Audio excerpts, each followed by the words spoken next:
Hey there, welcome to News Unplugged KE. My name is Banis Mubiai and you are watching my story. Imagine living your whole life feeling alone, rejected, and abandoned by the very people you call your family. Our guest today, she is the victim of the same. Stay with us as she takes us through her story. Karibuni sana.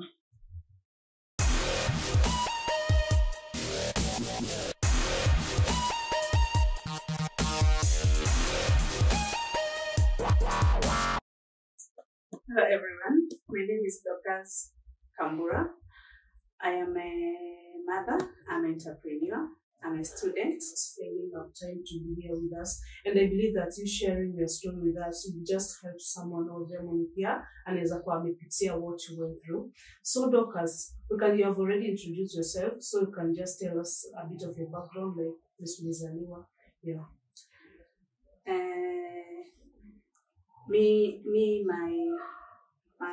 My background is I was born in Doret, a place called Muibarat.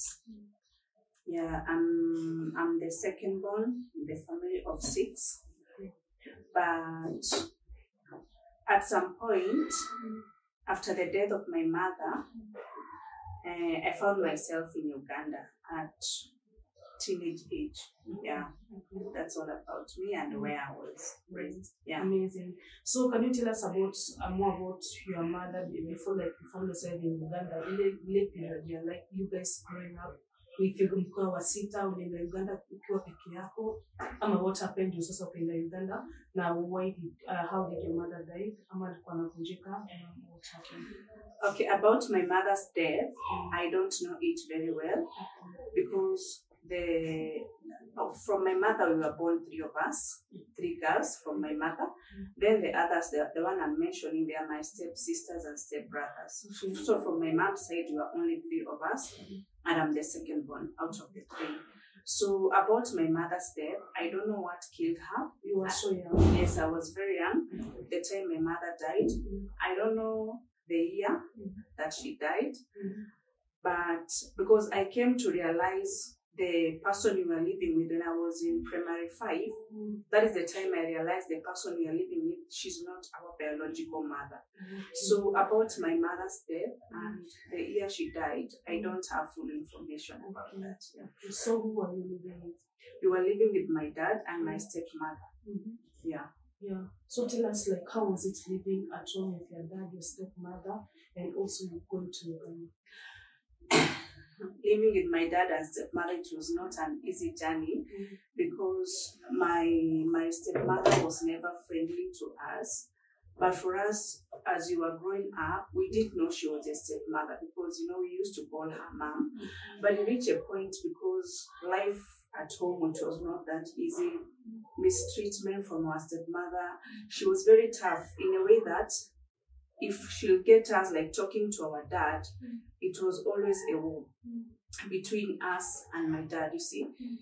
So for us, we grew up with that fear in us, because even if you want to tell your dad anything or to share with your dad what you are going through, our stepmother was that kind of person. She will not allow you to be very, very close or even sharing anything to dad. So unapata most of the time akikupata you are talking to your dad, it's either you are beaten or she punish you. Anytime the dad will not be at home, she will punish you. So you see, for us, we grew up with my sisters, we grew up with that fear. After you are any burning issue or something disturbing you as a child, you are not in position to share with any person, either your dad or even anybody. Did your dad know what was going on? No, my dad was never aware. I don't know. We used to hear, I don't have evidence, so I'm not very sure. We used to hear from some neighbors that my dad was given, I don't know how it's called in Swahili, this juju, it's called juju. We used to hear that my dad was given those juju, like to be there just like a fool, because most of the thing used to happen. And my dad was just there, but angeweza to notice that this and this, it's not happening the right way. This and this not happening the right way. And I remember my stepmother, used to give my dad something. I was very young. He used to give my dad something. It was in powdered form. I don't know what was that. Even sometime we used to remind her to put in our dad's food, because for us we grew up assuming it is part of food, But as we grew, it reached a point through a friend of my dad. He used to have a shop near our place. This lady was taking her daughter to Uganda to school. So my dad requested that lady if I can go together with her daughter in the same school. I was going to senior 1. Yeah. So that is how I found myself in Uganda, because the time I was taken to Uganda by that family, you see, to me it was good, because my family from Kenya side, they have never come to Uganda to visit me. That is my dad and my stepmother. So when I reached to Uganda, I met friends there in Uganda, and through these friends, it's how I ended up getting another family in Uganda. Okay, so in Uganda, were you in a boarding school, or you were living with the people that took you to Uganda? No, I was not. Okay, these people who took me to Uganda, they were not Ugandans, they were Kenyans. But when I reached there, the time I was in senior 1, when I was in form 1, I used to have a friend in our class. She was called Christine. She was a good friend of mine. And during how we ended up being very close is because during parents' meeting, during this clinic day where parents were supposed to come to school to visit their children, for me, nobody used to come. But you see, her parents used to come, they visit her, and the girl introduced me to her parents, and our friendship started from there.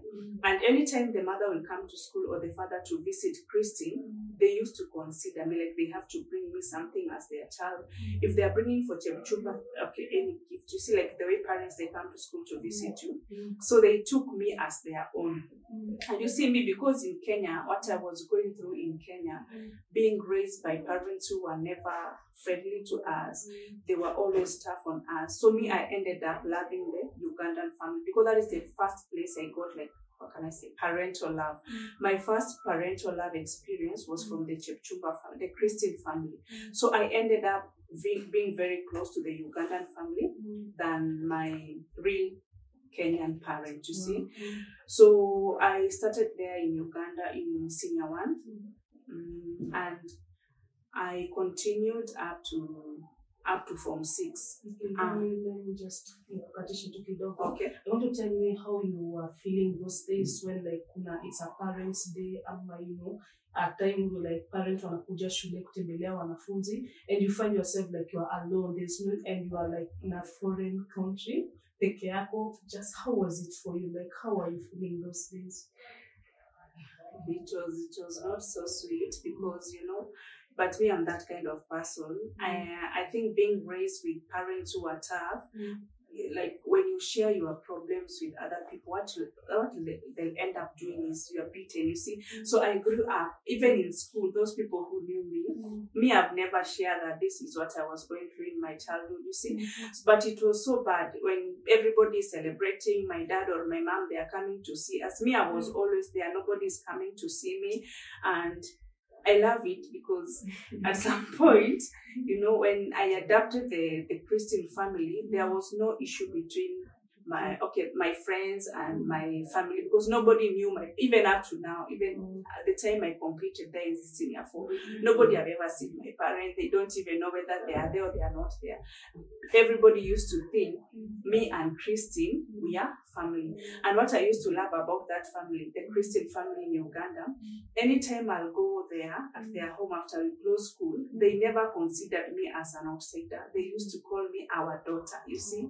So that thing used to humble me so much, and I was very comfortable with that family. And it even reached a point when people ask me, which part of Kenya do you come from? I used to tell them, I don't come from Kenya. I come from this and this family, you see, because I was never proud of my family. I was never proud of my family because of what I go through at home. Then I'm meeting another family, they treat me so well. So me, I just adapted to that family, and all through I was comfortable with that family. Now you are here in senior 4. I completed my senior form 4 now, which is senior 4. After I completed my form 4, I used to have challenge with school fees, because most of the time, you see, since since I was taken to Form 1, you see, like, sometimes when they want to send students for school fees at home, there's nobody there in the office to defend me. But I thank God, because when I was in Senior 2, that is Form 2, I was elected as the head girl. And the school I used to study, they used to have scholarship. Most of the time, if you become number 1, number 2, or number 3, you pay fees, part of the fees, not all amount. So I was not much known in school because I was the head girl, you see. And it was a benefit to my side, because sometimes if they want to send me home for school fees, I'll go to the office and speak for myself. You see, if you don't have a parent to call and say, please retain my child up to this in this date. But it was too much, because most of the time I was absent in school. If I go to school, I have not paid. You used to pay, like, for you to be allowed, you have to pay 50%. And you see me, I'm going to school, I don't even have the 10%. You know, it was not that easy. But sometimes the sister to Christine used to come and talk to the school that you have to retain her up to this and this date. And I remember there is a day they had sent me for school fees, and it was really raining. It was really heavy. So when I was going home, Christine's house. No, I was coming to Kenya that time. So when I was going home, by good luck, when I was at the border, that border is called Swan border, not the Malaba border. I met another guy. That guy told me, I always see you passing here all the time going to Kenya. Are you really serious with school?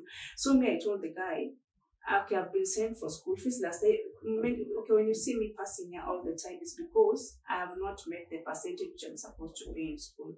So I remember that guy told me, you go to school and he gave me, that time it was like 100,000, that is 4,000 Kenya shillings. And he told me, you go pay the school fees to school. Then tell the headmaster it is this and this person. That guy was working with internal affair there in Uganda. So he's much known even by our headmaster where I used to study. So I went to school, I paid the school fees. I didn't even say anything because, you know, it's hard, like you go to school and tell these people, stranger, I've paid my school fees, what. And I just kept quiet with it, and because I was hoping at some point, if my dad gets money, he will send to me.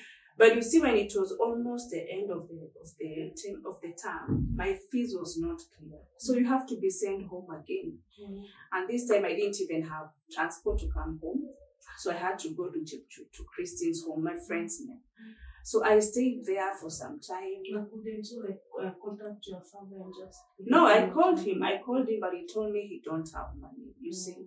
So I had to stay at Chumba's Christine place. I stayed there for some time. Then her mother they had maize in the store. They sold the maize in the store, and I was given school fees. I went back to school. So you see, my life, much of my life, it's that I've been supported more by these strangers who I was living with in Uganda compared to my own parents. But you see, I used to blame my dad. I used to have too much hatred with my dad because I used to wonder, because my dad was working. But I didn't know that my dad, the thing he was given is the cause of him being away from us, you see. So I used to hate him most of the time, even when my sister tried to explain to me. And you see, I was very young. Because the time I completed my senior 6, my Form 6, I was 17 years. So it was very hard for me to understand some things. So after I completed my Form 6, that is Form 6, I came back to Kenya, that is Nairobi. Yeah, and before coming to Nairobi, you know, in our stay in Eldoret, for us, we have never seen any family members from either my dad's side or my mom's side. So the place I came to, it was my aunt's place that time. So we used to communicate through the phone when I was in Uganda. So before meeting my aunt, there is a time my grandmother from my mother's side, she had come to visit us in Eldoret. And you see, we were not in position like to talk to my grandmother that deeply and even to explain to us what we were going through in Eldoret, you see. And the reason why you are not talking to my grandmother, ni vile for her she was speaking Meru language. And you see, for us, we don't know Meru because we have never even been to Meru. So it was very hard for us like to explain to our grandmother what you are going through in the hands of our stepmother. What we are facing in that house, you see. And we didn't even know she was our grandmother. Ile siku wenye alikuwa sasa wanataka kuenda like the next day, ndio my stepmother akatuambia, do you know this is your grandmother? You see. So vile my grandmother wanted to leave, akanipea phone. She gave me her phone. I talked to one of my auntie who is in Nairobi just to say hi. And in that process, I stole the number for my auntie from my grandmother's phone because I wanted, if I happen to meet or to talk to my auntie or to meet her, I wanted to explain to her, like to tell her what we are really going through in the hand of our stepmother. So I stole the number. I wrote it somewhere in my book. And in my stay in school, I started looking for my auntie. We used to chat. That guy used to give me his phone. So the guy I was staying with in Uganda, the one who paid my fees. Okay, you were like ulitoka kwa your friend's place, now you are staying to in another person's place. No, I was staying, okay, I was in boarding school. So I used only to go to my friend's place when we close school, or maybe when there is a holiday like Independence Day in Uganda, so they used to allow sometimes the boarders to go home. So I was never at my place, at my friend's place all the time. It was only when we close school or during holidays, that was the time I used to go to their home. And this other guy who had paid my fees, so anytime I have a challenge in school, I used to call him. And sometime during Independence Day, he used to request if I can come, we celebrate with his family. He's married, the guy is married, he have a wife and 2 kids, so he's a family man. So when I used to go like to their home, I used to request him if he can repair like his phone. I talked to my aunt. So alikuwa ananipea phone. I talked to my aunt. I used to tell my aunt this is what I'm going through. And I used to tell my aunt, I wish when I complete my Form 6, I can visit you in Kenya because I've never been to Nairobi, you see. So I talked to my aunt, and by good luck, she was very approachable.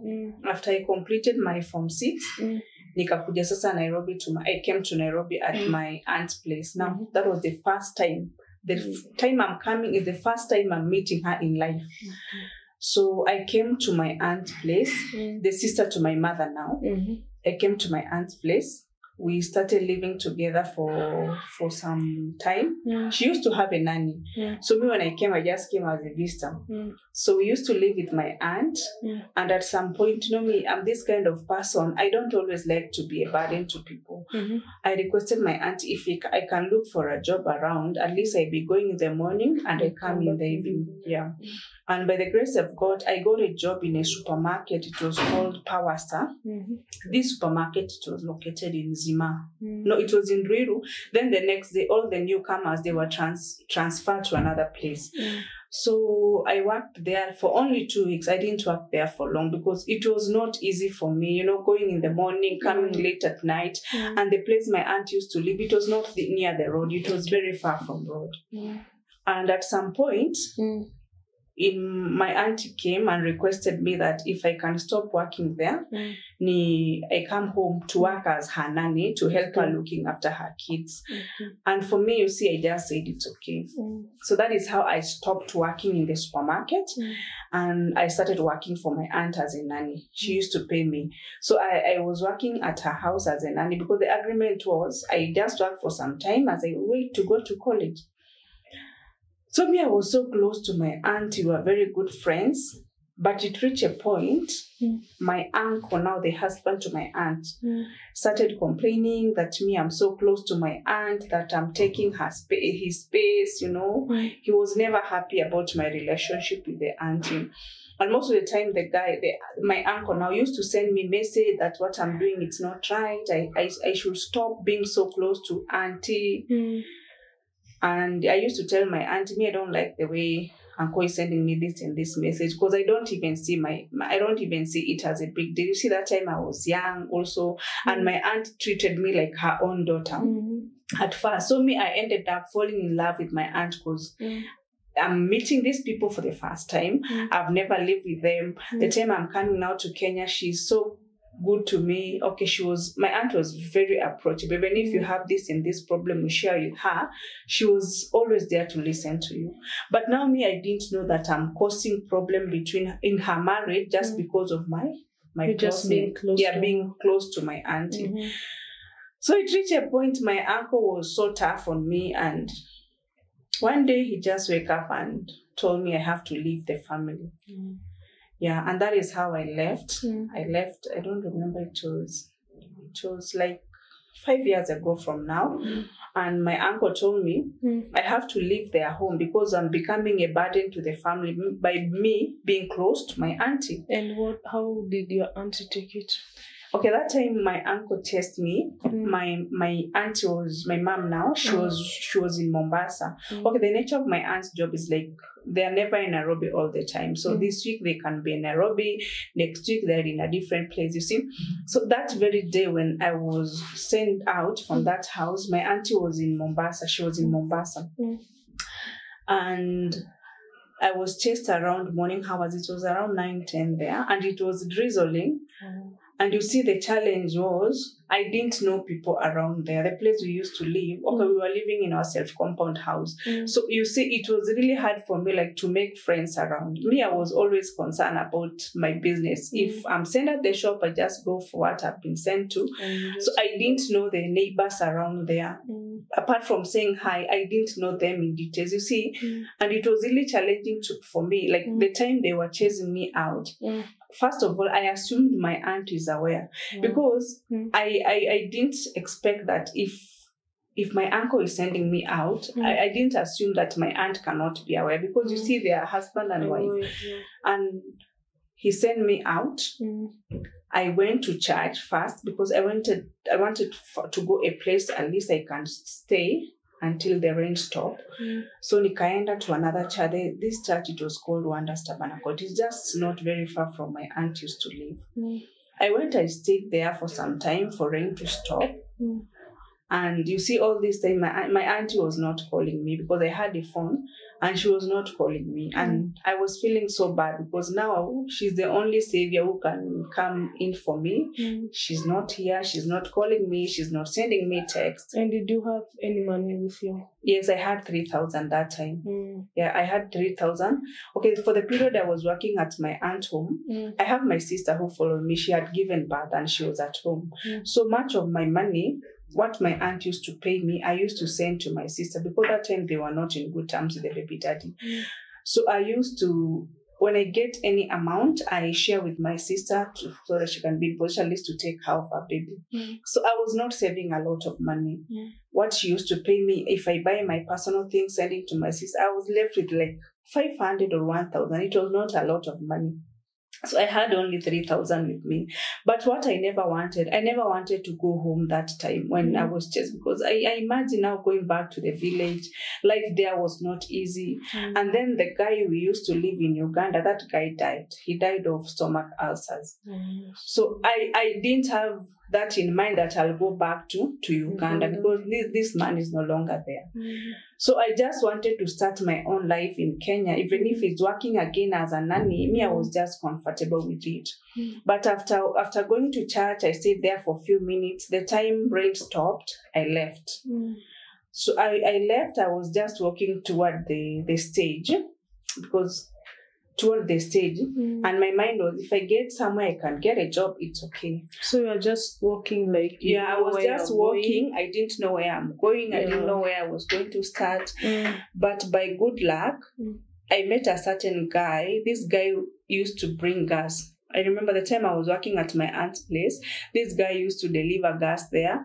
Or sometimes when my aunt akona kitu anataka like to send someone to the supermarket to bring something like water, he used to send this guy. So the guy saw me, I was having a paper bag. That time the government had not banned these Kaferas paper bags. So the guy said hi, and I told him, Aki, I'm looking for a job. If you know anyone like who need a nanny, a house help me, I'm ready to work as a nanny. And the guy told me that I know someone who need a person to work in her M-Pesa. If you're okay to work in her M-Pesa. I can take you, at least you talk to that lady, then you agree about payment and so on. So the guy took me to that lady on that very day. He took me there. I talked to that lady. He requested if I can be taken to another place for M-Pesa training, which I did on that very day. But this time I left my clothes with this same guy, the bota So the guy. paper bag had your clothes? Yeah, it was. It had my clothes. I didn't have a bag that time. I had not even settled to buy bags. I had a paper bag with me. So I left the paper bag with the guy. But at first the guy asked me that, Ati, why are you looking for a job? And yet your mom is, okay, people used to know my aunt is my mom because I used to tell them she's my mom. I never wanted many stories. I lied to the guy that my mom, she has been transferred to Mombasa and they are traveling next week. So I've decided to look for a job now. Okay, to prepare myself. When these people, they'll be leaving me, at least I have something I can do for me. That is what I lied to him. So he took me to that lady. I was trained. Then I was to start job the next day now after training, and I was to start job the next day.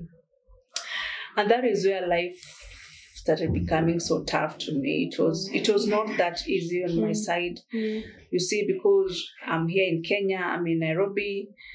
The person I thought she's the people I assumed they are my family, now they have abandoned me. Yeah, I had no people to call to tell them what I'm going through. I never wanted to stress my elder sister because that time even my sister, she was not financially stable. I never shared with my sister who follows me because she was stressed because of her baby. I just decided to keep quiet with my problems and just started hustling here in Kenya. That is how I started hustling here in Nairobi. And at some point, the same guy who connected me with a job. So achana kukatia kidogo. Okay. So you are there. Mtu M-Pesa, did they employ you ama kulienda aje? Yeah, she employed me after training. Okay, I was trained that very day. I started working the next day after training. So I started working the next day. So in my working there at M-Pesa, it is the main road. Sometimes my aunt will pass there or even my uncle. So they'll pass there and see me because I was not doing anything wrong. Me, I was also trying to hustle for myself. So you were living at the M-Pesa? No, I was not living there. I had rented a house. Okay, that day when I was, after going for training that evening, I came, I called this boda guy and I told him, I'm already back. I want you to help me to get a cheap house. So the house we got, they were paying 1,500 because there was no electricity or it was just a single house. So that house was 1,500. So I went there, I paid the house. I was supposed to pay 35. I was told 1,500 rent, 1,500 deposit plus 500 for water. I was told it's deposit for water. But you see, I didn't have 500 with me. I just requested this guy if he can loan me 500. When I get my salary from M-Pesa, I'll refund the money. So the guy helped me with the 500 and he brought to me, how do you call it? Box, carton box, because I didn't have a bed. I didn't have anything apart from my clothes because I was just sent abrupt from my aunt's home. So it was not in my mind to buy things early. You see the way you are just on your comfort zone. Because I never imagined that one day I'll be told to leave that family. Because me, I was doing my job very nicely. That is one thing I know. I was doing my job very nicely. The problem that came between me and my aunt in that family, it was just because you are very close. So I didn't expect one day that my uncle will wake up and tell me, you have to leave this family. So I didn't have anything like a bed or a mattress. I started my life, I used to sleep on a carton box. This carton box is that guy who brought for me. And he gave me some of his jacket I'd be using to cover myself because that time the season was not promising. It was always raining, you see. And now I'm sleeping down. I don't have blanket. I didn't have anything. What was running through your mind when you were just passing through those moments? That time, I wanted to commit suicide that time because you see, I was feeling as if it's the end of the world. But again, I was feeling for my sister who followed me. Okay, our last born now from my mom's side. I was now feeling for her. Even if I do something crazy, okay, what about her? And they are depending on me also for survival, But that day, I used not to have friends. Me, I'm somehow an introvert. I don't share everything I go through with everybody unless we become very close. That is when I can open up to you. The reason I'm like that is because sometimes you share with people what you go through, and they use what you go through to hurt you, you know. Exactly. So I was this kind of a person. I was just at my aunt's place. I never wanted to share with this guy who is trying to take care of me. I never wanted to share with anybody, like even calling friends, like telling them this is what I'm going through. I never wanted to share that. I was just trying to defend my family. At least I never wanted to spoil my aunt's home family. I never wanted to spoil my uncle's family. But you see, in real sense, I'm really suffering because at some point I developed depression. Wow. At some point I reached a point and I used to have some complication with my head. Okay, I used to have headaches all the time. I didn't know that is a sign of depression. Because, you know, I was this kind of person. I'm just sitting alone. I asked God, I'm doing this. I'm trying to be good to people. You know, I was giving my best. My aunt can attest to this. One day she listened to this. I used to wake up at 4. I tried to do all the house duties. To ensure at least by the time kids are going to school at 6:30 or 7, everything is set, everything is clean. So I was like, what have I done to deserve this? You see, when you try to give the best, but people are not giving you the best. Yeah. So that is the pain I was going through at my aunt's place. Because I was giving the best, at least auntie yangu akipata pesa, she takes me back to school. But you see, maybe it was not God's plan. Let me just say that. Maybe it was not God's plan. But I felt disappointed. When these people avoided me when I needed them most, I really felt disappointed. Because you see, the time I came to Kenya in Nairobi, I had shared with my uncle and my auntie the pain I went through. You know, in my stepmother's home, we went through a lot of pain. She used to mistreat us. My stepmother used to mistreat us. Because if you look at me, most of my body parts, I have signed the knee marks. You see, like here, this mark here, she's the one who cut me with a knife, my stepmother. I used to have evidence. I tell my aunt, this is what I went through in that home. But these people, they are still chasing you to that place. You see, you feel betrayed. To be honest, let's be honest. You feel betrayed when I've tried to tell you this is what I went through. You see, I have mark here. I think you can see. I have a mark here. It's my stepmother who cut me with a knife. The reason she did that, I had wee in bed. You know, I was just a child, so I wee in bed, and she beated me badly. And you see, this time she had tied my leg and my hand, so there was no way I could turn. I was just in one position. She beated me with a knife and a djembe. And I shared with my auntie and my uncle, and I told my auntie and uncle, this is what we went through in that home. But these same people, they are chasing me out. You know, you feel betrayed. I really felt betrayed. So after I left there, I started renting a house. I was working in M-Pesa, and this guy who connected me with a job, he was so friendly to me. Anytime I'll tell him I need this and this, he was there for me. And he's still the guy who used to support me like it, because you see, the only money I had when I left at my aunt's home, it was just 3,000. I've already copied of 500 from him, and I'm waiting for that. And you see, M-Pesa, they used to pay me only 4,000. So the guy used to come every day. He bring for me 50 shillings to eat lunch, 50 shillings for supper, and our friendship started from there. It just continued from there. It continued like that. But it reached a point. I don't know whether my family, they were not happy. My aunt's family, I don't know. It reached a point. Now this guy started getting fights from my uncle now. So sometimes they'll say that it's him who caused them to be enemies with me, you know. And it was not true. It was not true, because the guy took me when these people, they had chased me away. So he took me from them, you know. And there's no way you can come and tell people that he's the cause of me being enemies with them. No, he's not the cause. It's only that Ilifika place, if you people avoided me the time I needed you most. And me, I started hustling on my own, because you see, I was working in M-Pesa and I didn't have off. I used to work up to Sunday. So this guy, most of the time, he used to request me, can I take you for out? We have a talk. We were not even dating that time. And me, I was always complaining. You see, I don't have off in M-Pesa. And I can't even request the boss for off. This is just my first month. Yeah. But the guy was very supportive to me. He was always standing with me. And it reached a point we started dating with this guy now. It reached a point we started dating. And he also took me to school. This same guy. You went to school again? Yes, I went to school. Yes, Campus. I went to college.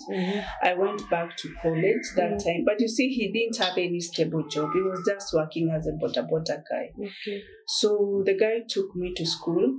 I joined school here in Kenya in 2017 college.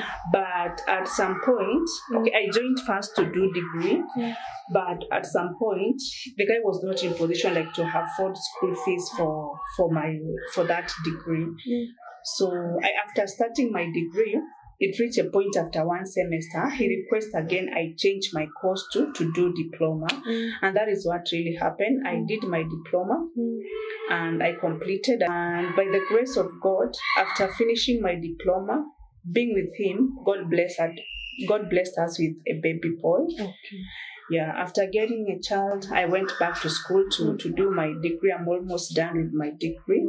Yeah, I went back to school to do my degree. But the biggest challenge that you see now that we are facing between my family and now the environment is you see the people who used to know us before, who used to know me before, they are the people spreading rumors about me and my aunt, that me and my aunt are lesbian, that, okay, you know, we used to be very close to my aunt, and they were not in good terms with the husband. So maybe the husband of my aunt ended up assuming that me and my aunt are lesbian. That is why my aunt don't give him attention. That's what I assume. I don't know.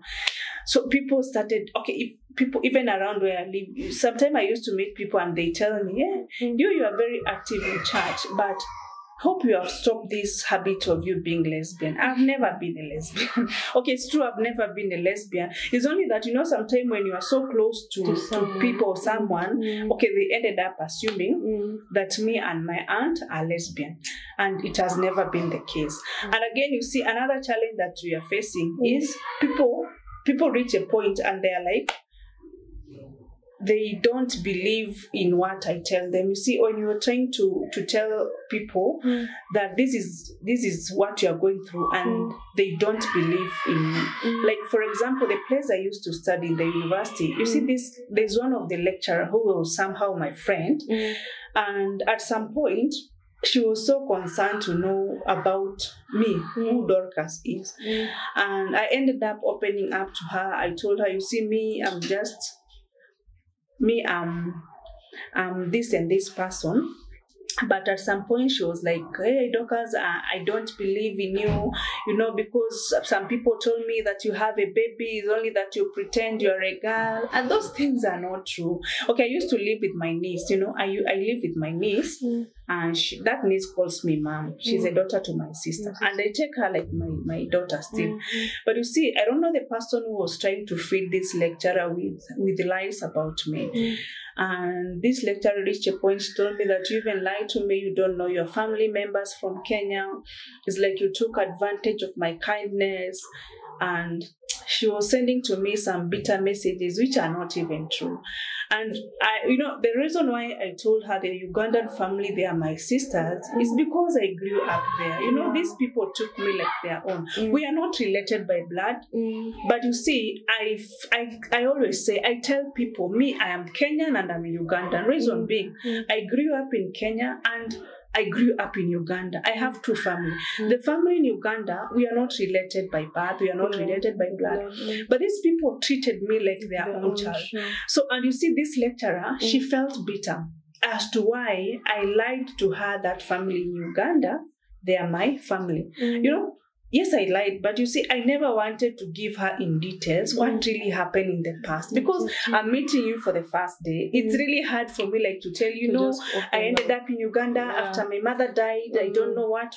So she reached a point and told me, I'll never believe you again, because now you lied to me about the family you are staying in Uganda, that those are your sisters. And you see, they are like, up to now I call them my sisters, because there is no way I can say that these are the people who took care of me. I call them my sister, I call them my mother. That lady, she's my mother. They are my parents. You see, they are still my family member. So if people are judging me or calling me a liar just because of my past, sometimes I feel I don't deserve that. It's only that because situation in life pushed us to find ourselves in Uganda, and it's never my fault, and I still love my Ugandan family. And me, by this lecturer saying that I lied to them, I never lied to them, because even now as I'm seated here, I know my dad is a Meru. My dad comes from Meru, a place called Nari. But I've never been there. I've never been, maybe when I was a child, but me, I've never been there. So some people say that for us, we pretend we don't know there, and that we don't even know my mom's where she was buried. It is true, I've never seen my mom's grave. So I don't know, even at my age, I don't know where my mom was buried, because I've never seen her grave. I don't know my dad's home. I just know it is in Meru. So people should stop blaming. Like, you see, like now, my dad is sick. My dad is diabetic, and he was like this year, May, he was so serious. He was so serious to an extent that his leg was cut. And so, let me just stop you. Kidogo too. I want to understand more. So, okay, so like you are there, you are umeingia kwa ndoa with your husband and stuff. Now hujatueleza umefind babako, mulikutana aje na babako sasa from wewe kutoka kwa nyumba ya auntie yako. Yeah. So, okay, after some point, the lady who used to do crazy things to my dad, they separated with my father. So my father, those things he used to be given, I think it's no longer strong like before. Because now even if I call my dad, we talk nicely, though we are not very close, because that bond was not there when I was a child. But now, I used to talk to my dad. I've been talking to, it's not that we don't talk to my dad, it's only that I was never that open to my dad because of how I was brought up. I was not close to him at my young age. You see the way you bond with a parent at young age. Me, I started talking to my dad now like daughter and father after I completed my Form 6. And you see, there are some things I could not even share. Like, I could not even share with daddy. This is what I was going through. Nataka uniambie, what are some of the challenges like unapitia saina? Is your relationship with your aunt and your father strong right now? Okay, the relationship first with my dad, it's okay. Because you see, when my dad was sick, us, we had to come in to help him financially. So the relationship with my dad, it's okay. But the challenge that I'm facing now is outside. First, from my dad's side, I know two of my dad's brother. But anytime you are trying to tell these people, asking these people for any help, they keep telling us, sisi tulijitenga, we go to the family that we call ours in Uganda. And in real sense, for us, hatukujitenga. It's only that, you see, in our stay in Eldoret, we have never seen relative from my dad's side. So there is no way we can say ati tulijitenga, because even then they have not been coming to see us, you see. So people should stop blaming us ati tulijitenga, ati we recognize ourselves with the family in Uganda. It is not our fault. And even if my dad did something to them, they are not supposed to transfer the bitterness to us. We just found ourselves in that situation, you see. And you see, like, before even my dad leg ikatwe, we had requested them for financial help, and they told us openly that they are not going to help us because we have to ask help from the family in Uganda, which we did. We just formed a group, and people in Uganda help us to contribute for my dad, the friends in Uganda. So that is the greatest challenge I'm facing. Another challenge that I face is people should stop. Okay, now that I've opened up and tell the world who I am, people should stop telling me that I need to be proud of my Kenyan family. Okay, I'm proud of them. I know I'm proud of my Kenyan family. But it feels bad. We are fighting for people who are not fighting for us. We are looking for people who are not even looking for us. Me, I feel ashamed when I tell people, I'm a Meru, and I can't even name, I come from Meru side. So I'm always proud to say I'm Ugandan, because when you ask me which part of Uganda, which clan do you come from, I associate myself with the family that I grew. So people should stop this thing of saying that we are not proud of where we come from, or okay, we are not proud of our people. I'm really proud of them, but it has reached a point for my peace of mind. Let it just be like that. We are not going to fight for those who are not fighting for us. And again, they should also stop this thing of blaming my dad Alijitenga, because I know my dad went through a lot when he was living with this stepmother, because my stepmother did a lot of things and it brought enmity between the two families. So they should just forgive my dad if he did something. Maybe it was not out of his own sense. They just have to forgive my dad for that. And about my hubby, they should stop blaming him that he's the cause of us having enmity with my family. Actually, he didn't even know that we have issues with the family, because he was not there when we were young. So I just hope all these things will stop. Amazing. Yeah. So like, what can you tell yourself right now? Like, ungekuwa wewe standing in front of you right now, yeah, now what I can say for myself, I know what I've gone through. Maybe God have better plans for me.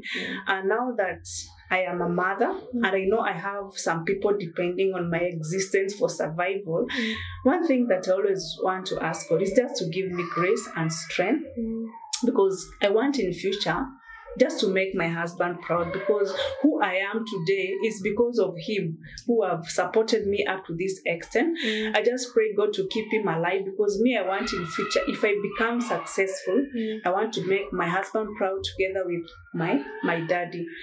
At least to clear up these things. I want to make my family proud. Wow, amazing. Yeah. Thank you so much for sharing your story with us today. I know it's not easy for you to just sit on this chair and just share your life experience. But what's one thing that I'm sure of, that you may say there one person out there when also they're going through the same things that you went through. Thank you so much for being on today's show. Yes, viewer, as I've heard from Dorcas, like, it's so painful. Like, people, I don't know, dunia tunaelekea wapi as human. We should just try to support each other. Like, let's just try to have that unity, that support. I've been your host, Bernice Mubiai. You can follow us on all our social media platforms at News Unplugged KE, and you can also subscribe to our YouTube channel at News Unplugged KE. And our guest here, before I forget, she also have a YouTube channel. So, Dorcas, unaweza tuambia unajiitaje na ambie watu wa subscribe. Yeah, in YouTube, I use the name The Blessed Kambura. You can subscribe to my channel, like, and also share.